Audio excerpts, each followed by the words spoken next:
Assalamualaikum. Sebelum nonton video ini, tarik napas dulu, baca bismillah. Alhamdulillah, hamdan rabbil alamin, alladzi khalaqal insana khalifatan fil ardh, walladzi ja'ala kulla shay'in i'tibaran lil muttaqin, wa ja'ala fi qulubil muslimin bahdatan wa surura. Asyhadu an la ilaha illallah wahdahu la syarika lahu, lahul mulku wa lahul hamdu yuhyi wa yumiit wa huwa ala kulli syai'in qadir. Wa asyhadu anna Muhammadan 'abduhu wa rasuluhu la nabiyya ba'dahu. Allahumma shalli ala sayyidina Muhammadin sayyidil mursalin wa afdalil anbiya'i wa ala alihi wa ashabihi ajma'in, amma ba'du. Fa ya ayyuhal muslimun ittaqullaha haqqa tuqatih wa la tamutunna illa wa antum muslimun. Wa qad qala Allah ta'ala fi kitabihil karim, a'udzu billahi minasy syaithanir rajim, bismillahir rahmanir rahim. Huwa alladzi ja'ala asy-syamsa diya'an wal qamara nuran wa qaddarahu manazila lita'lamu 'adada as-sinina wal hisab. Ma khalaqa Allahu dhalika illa bil haqq yufassilul ayati liqaumin ya'lamun. Kaum muslimin jamaah salat gerhana bulan rahimakumullah, setiap orang di antara kita barangkali sudah mengimani bahwa seluruh keberadaan alam semesta ini diciptakan oleh Allah Subhanahu wa taala.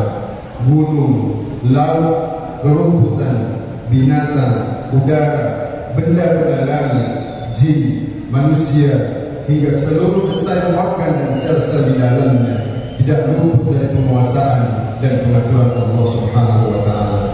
Tak satupun makhluk lepas dari sunnatullah. Inilah makna Allah sebagai Rabbul Alamin, pemilik sekaligus penguasa dari seluruh keberadaan.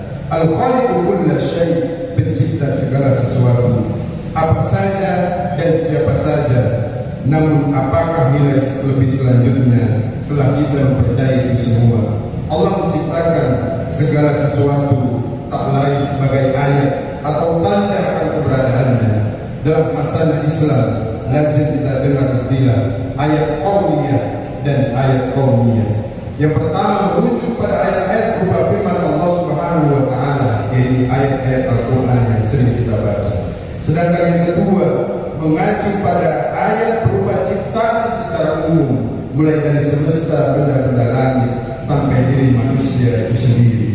Dalam Al-Qur'an dijelaskan dalam surah Fussilat ayat 53, sanurihim ayatina fil afaqi wa fi anfusihim. Kami Allah akan memperlihatkan kepada mereka tanda-tanda ayat kami di segenap ufuk dan pada diri mereka sendiri.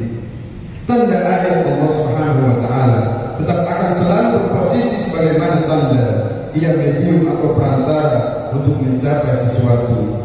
Kita bisa tahu udara sedang bertiup ke arah utara ketika kita menyaksikan daun pepohonan sedang bergerak ke arah utara. Kita bisa tahu dari kejauhan sedang terjadi kebakaran saat menyaksikan kepulan asap membumbung ke udara. Dalam konteks ini, fenomena daun bergerak dan membumbungnya asap hanyalah perantara bagi yang melihatnya tentang apa yang berada di baliknya, yaitu udara dan api. Dalam skala yang lebih besar dan lebih hakiki, fenomena pergerakan benda-benda langit yang demikian tertib, agung dan menakjubkan adalah tanda akan hadirnya zat dengan kekuasaan yang tak mungkin tertandingi oleh apapun dan siapapun. Dia Allah Subhanahu wa taala. Dengan demikian, fenomena gerhana bulan yang kita saksikan saat ini, yang kita laksanakan pada malam hari ini, seyogianya kita posisikan tak lebih dari ayat. Kita patut bersyukur mendapat kesempatan melalui momen-momen indah tersebut. Selain menikmati keindahan dengan mengagumi gerhana bulan, cara bersyukur paling sejati adalah meresapi kehadiran Allah di balik peristiwa alam ini. Jamaah salat gerhana bulan rahimakumullah, jika kita sering mendengar anjuran untuk mengucapkan tasbih subhanallah, maha suci Allah, masya Allah, kalau berdecak kagum, maka sesungguhnya itu manifestasi dari ajaran bahwa segala sesuatu bahkan yang menakjubkan sekalipun harus dikembalikan pada keagungan dan kekuasaan Allah. Kita dianjurkan untuk seketika mengingat Allah dan menyucikan dari godaan keindahan lain selain Allah. Bahkan Allah sendiri mengungkapkan bahwa tiap sesuatu di langit dan di bumi telah bertasbih tanpa henti sebagai bentuk ketundukan kepadanya. Dalam surah Hadid ayat 1 disebutkan, Subhanallahi ma fis samawati wal ardh wa huwal azizul hakim. Artinya, semua yang berada di langit dan yang berada di bumi bertasbih kepada Allah, menyatakan kebesaran Allah, dan Dia yang Maha Perkasa lagi Maha Bijaksana. Sementara dalam surah Isra ayat 44 dinyatakan, Tusabbihu lahu as-samawati as-sab'u wal ardu wa man fihin, wa in min syai'in illa yusabbihu bihamdihi walakin la tafqahuna tasbihahum innahu kana haliman ghafura. Langit yang tujuh, bumi dan semua yang ada di dalamnya bertasbih kepada Allah, dan tak ada suatu pun melainkan bertasbih dengan memujinya. Tetapi kamu sekalian tidak mengerti tasbih mereka. Sesungguhnya Dia adalah Maha Penyantun lagi Maha Pengampun. Jamaah salat Tuhan rahimahumullah. Apa konsekuensi lanjutan saat kita mengimani, menyucikan serta mengagungkan Allah Subhanahu wa taala? Tidak lain adalah berintrospeksi diri kita, betapa lemah dan rendah diri ini di hadapan Allah Subhanahu wa taala. Artinya meningkatnya pengagungan kepada Allah berbanding lurus dengan menurunnya sikap takabur kita, angkuh atas kelebihan-kelebihan diri kita. Yang diingat adalah ketidakberdayaan diri kita di hadapan Allah Subhanahu wa taala, sehingga memunculkan sikap merasa bersalah dan bergairah untuk memperbanyak istighfar kepada Allah Subhanahu wa taala. Dalam momen gerhana bulan malam hari ini, kita dianjurkan untuk menyujudkan seluruh kebanggaan dan keagungan di luar Allah Subhanahu wa taala, sebab pada hakikatnya semua hanyalah ayat-ayat Allah Subhanahu wa taala, tanda kebesaran Allah Subhanahu wa taala.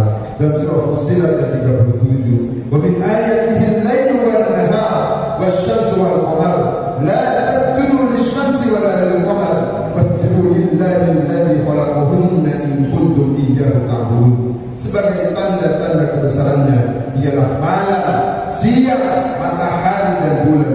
Jangan kalian bersujud pada matahari dan jangan pula pada bulan, tetapi bersujudlah kalian kepada Allah yang menciptakan semua itu, jika kamu hanya menyembahnya. Dalam tataran praktis, ada yang memaknai perintah sujud pada ayat tersebut sebagai perintah untuk melaksanakan sholat gerhana sebagaimana yang kita lakukan pada malam hari ini. Momen gerhana bulan juga menjadi wahana tepat untuk memperbanyak memohon ampun kepada Allah Subhanahu wa taala, berzikir, bersedekah, bertobat, kembali kepada Allah Subhanahu wa taala sebagai muasal dan muara segala keberadaan. Semoga fenomena gerhana bulan kali ini meningkatkan kedekatan kita kepada Allah Subhanahu wa taala, membesarkan hati kita untuk tulus ikhlas menolong sesama, serta menjaga kita untuk selalu ramah terhadap alam sekitar kita. Amin amin ya rabbal alamin. Barakallahu lakum fil Qur'anil azim wa nafa'ani wa iyyakum bima fihi min al-ayati wal dhikril hakim. Aqulu qawli hadha wa astaghfirullahal azim li wa lakum wa lisa'iril muslimin wal muslimat wal mu'minin wal mu'minat fastaghfiruhu innahu huwal ghafurur rahim.